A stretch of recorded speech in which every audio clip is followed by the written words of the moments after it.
All right, so first off, I want to start by saying Happy New Year's, and thank you for tuning in tonight.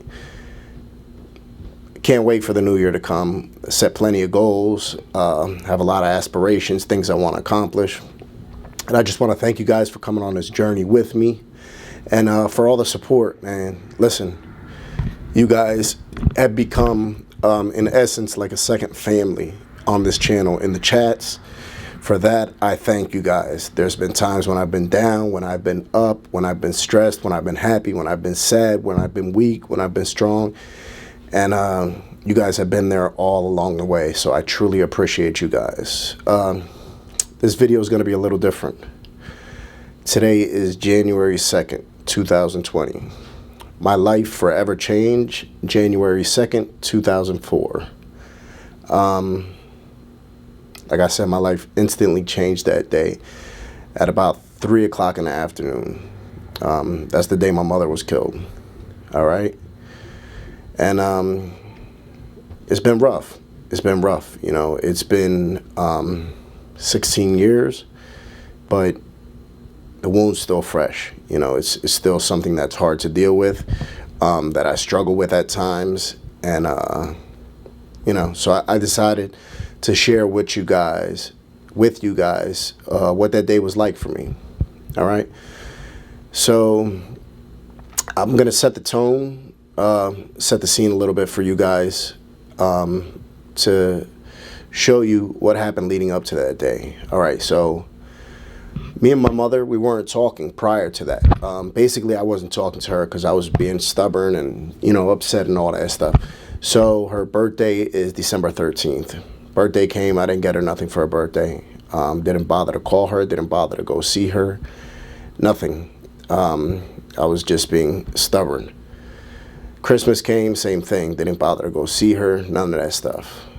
New Year's came, a family member had to lie to get me at a family get-together, and they had to tell me she wasn't going to be there because I just didn't want to see her. I was upset with her because, as I've shared this in another video, I had, you know, essentially robbed my sister's boyfriend, and my mother was upset with me. I felt like she was taking my sister's side. In essence, she was just disappointed with her son doing something he shouldn't be doing. Now I see that. At the time, I didn't see it that way. So, you know, so they had to lie, and that's how they got us together on New Year's. But when I seen she was there, I left, you know, just being stubborn, being an asshole.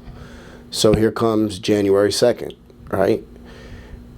Me and a friend, we went to the bar to play some pool. At the time, I used to like to play pool. So we went to a bar just to play some pool and hang out. And I got a call from my cousin. It's his wife now. At the time, they were boyfriend and girlfriend. I got a call from her, and she told me, Frank, you need to come home. Your mother's been in an accident. You need to come home. That's all she said. So I left the pool game. Me and my homie jumped in the car, started driving a couple blocks from my house, from the pool hall, from the bar where we were playing pool, to my mother's home. We were a couple blocks away, and I got another phone call from her, and it was her telling me that my mother was dead. She said the cops just left and they told me that your mother was dead. So I'm in shock.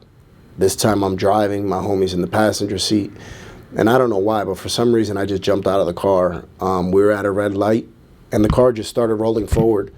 And he jumped in the driver's seat, pulled over, and like I said, we were only a couple blocks from my mother's house. So he's like, get in, and I couldn't get it. I don't know why I couldn't get in the car, but I didn't. So he just started driving slowly, and as soon as my car at the time had tinted windows, so as soon as everybody in the front of the house seen my car pulling up, they instantly thought it was me, but I was walking on the sidewalk, and they couldn't see him because of the tints. So they run up to the car. It was my cousin. It was my younger sister, my baby sister, my baby brother, and my cousin's girlfriend. And everybody's panicking. Of course, they're crying. Everybody's hysterical. It's just chaos. So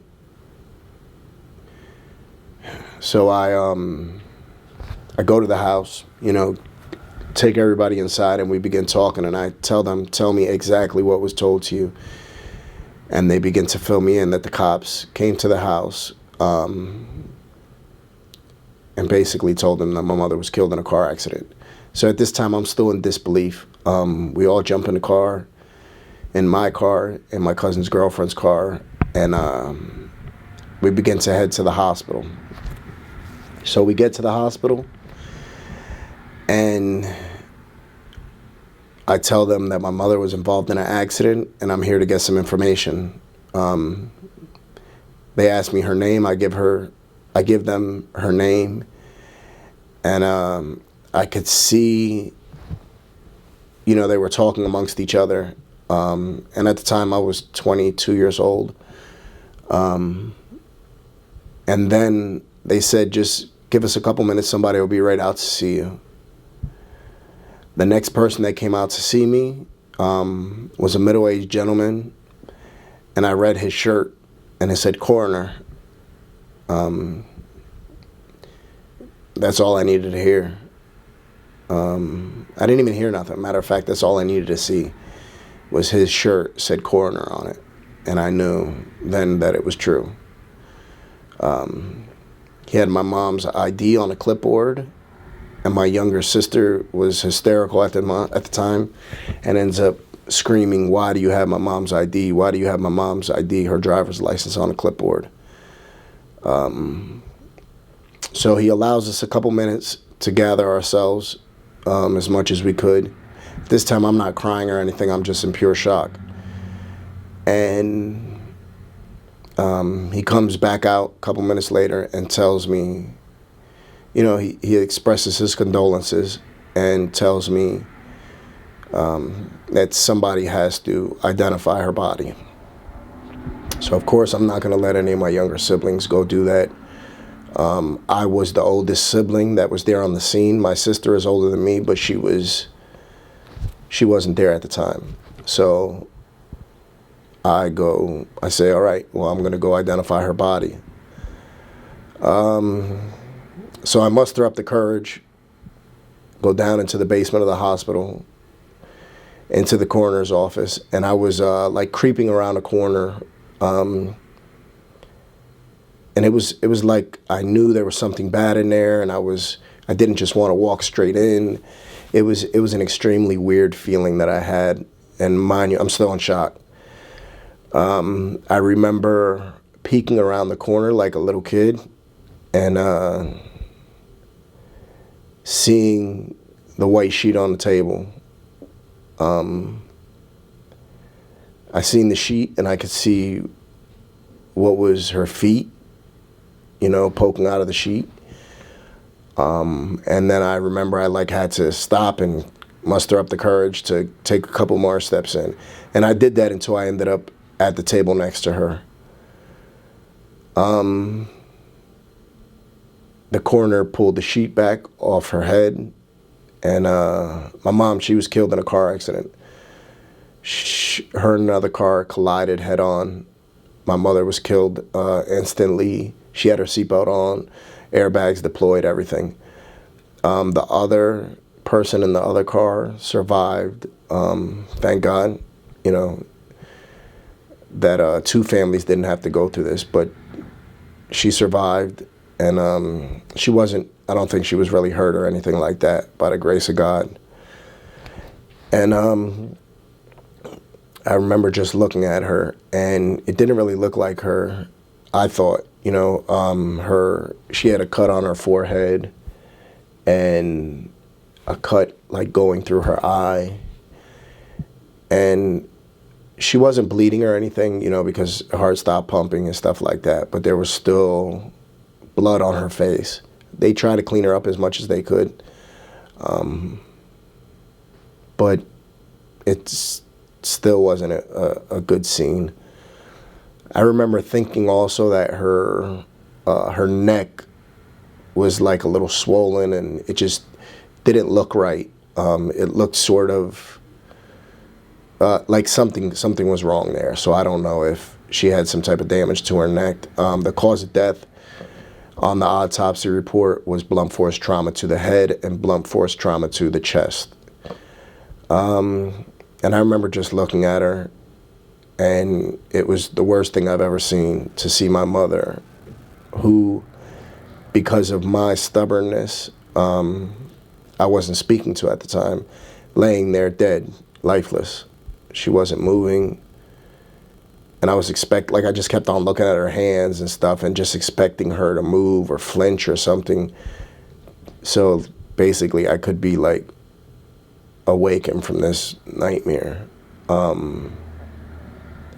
Didn't happen. I'm still waiting for that, 16 years later. It was horrible. It was horrible. She had some jewelry on, and they took the jewelry off her and they had it on the table. And I remember she had a necklace. It was her favorite necklace, and it was a picture of her and her two sisters, and they used to call them the good, the bad, and the ugly. Her other sister had died from complications to AIDS a couple years, like 2 years before that. And that was like her most prized possession. And I remember looking at the medallion. It was a little circle, a heart medallion with their name, with their faces engraved on it. And in the back it said the good, the bad, and the ugly. And you could tell where it hit the steering wheel, because it was like bent, almost like a Pringles potato chip. It was like bent in a semicircle.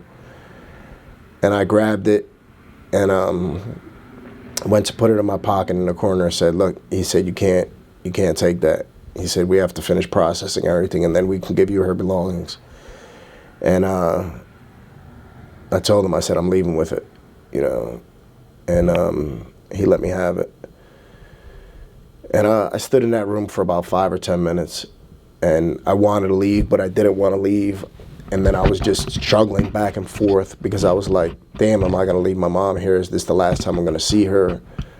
But I didn't want to be in there either. I didn't want to be in there looking at her and seeing her in that condition. And it was extremely hard to stay in there, and then it was even harder leaving. I had left my younger siblings and my cousin upstairs in the waiting room of the hospital. So after, it might have only been 5 or 10 minutes that I was in that room, but it felt like a lifetime.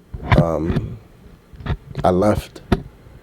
And I remember as I was leaving, I turned back around to look at her, hoping that maybe she would like sit up or something. It didn't happen. And I remember going upstairs, and everybody was looking at me like hoping for me to say, it's not her. And I couldn't do it. I couldn't give them that. As much as I wanted to, I couldn't say that, because it was her. It damn sure was her. So it just took everything I had to to embrace my siblings. I remember my baby sister. She was like, like 6 years old at the time. My baby brother was like 4 years old, 5 years old. They were young. And I was just holding them. They were crying. And by this time, a lot of the family got to the hospital, and it was packed outside.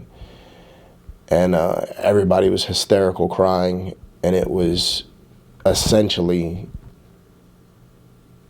the beginning to the worst period of my life. It was horrible. It was absolutely horrible. And to think like it was just getting started. That's just where the rest of my life had started, or the beginning of my life had started to go downhill. 2 days after that, I would be taking something to sleep to help calm my nerves at the advice of medical staff, telling me that it's a common occurrence. This is what people do when they're in extreme anxiety or when they need to calm their nerves, when they're suffering a loss. And I did it, and that opened up the floodgates.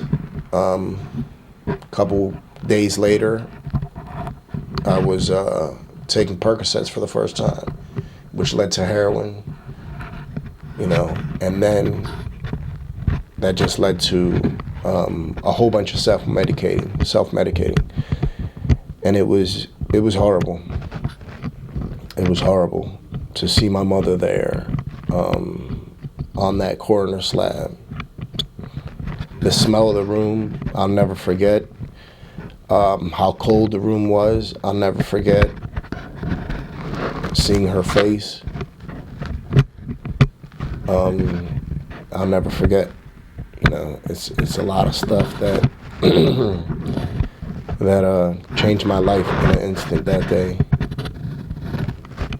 And yeah, it's been 16 years today. And it doesn't really get easier with time. I sort of thought it would, not so much. Still hurts. I still miss her. I live, right down the road from where she was killed at. So every day I come out of my house and I turn onto that road, and I know she was driving on that same road for the last seconds of her life. And it's something that I think of every time I pull out onto my road. Every time I pull out of my driveway, I think my mother was passing this house, and less than 2 minutes later, her life was ended. And it sucks to think about it. My mother never got to meet my children. She never got to meet my wife. I know she'd be happy and super proud of me right now. She'd be super happy of the father that I am. She'd be amazed with the beautiful wife I have and the family that we've established. And I know she's looking down on me and proud.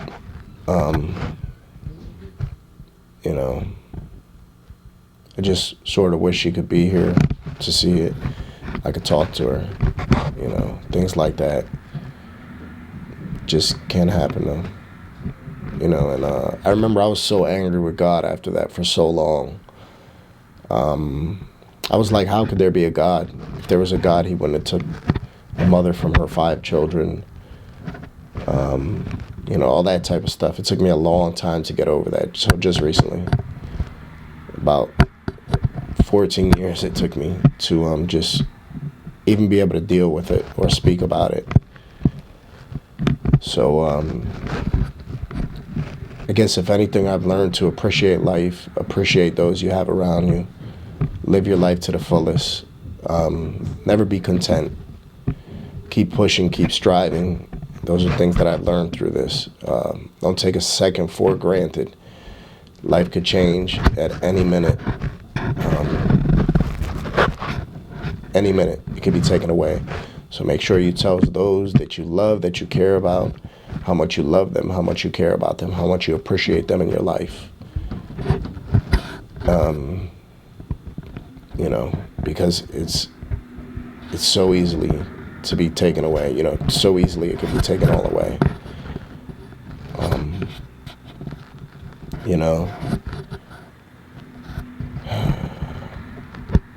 I named my daughter after her. My first daughter, I named after her, Maritza. A lot of the work I do in Philly and, that caring heart comes from my mother. That was her. She was that type of person to volunteer at food banks and homeless shelters and open her door to anybody, not judge. My mother, she was an awesome mother. She struggled with addiction. She was addicted to heroin for 18 years and was in recovery for probably about 6 years at the time she was killed in that accident. She opened her door to each and every person, you know, and she left a mark on this world. And it was evident at her funeral. The funeral was absolutely packed. I still have people come up to me all the time and be like, I remember your mother this or your mother that, you know. Yeah. You know, it sucks that my children never get to meet their grandmother, you know. But it's just a part of life. It's part of the reality of life, I guess. You know. So I thank you guys for letting me share this. If you have somebody you love, somebody you appreciate in your life, just take a second right now and shoot them a text. Give them a call if they're sitting next to you or in the other room or something like that. Tell them you love them. Tell them you appreciate them. Tell them you miss them. Tell them you value who they are and what they are to you. And if there's anything you're putting off on doing, don't put it off no more, man. Go get it. You know, life is way too short to not live our life to the fullest. You know, thank you guys. Hope everybody has a blessed year. And I look forward to growing with you guys and also getting to know a lot of the subscribers a lot better. Setting up an app where I can do interviews over the phone, over the computer. So I think that'll be dope, where we can do that stuff and get to know each other and just have a fellowship. I thank you guys from the bottom of my heart. I thank yous. Have a blessed night, and tell somebody you love them. Tell somebody how much they mean to you. And make 2020 the greatest year of your life. Thank you.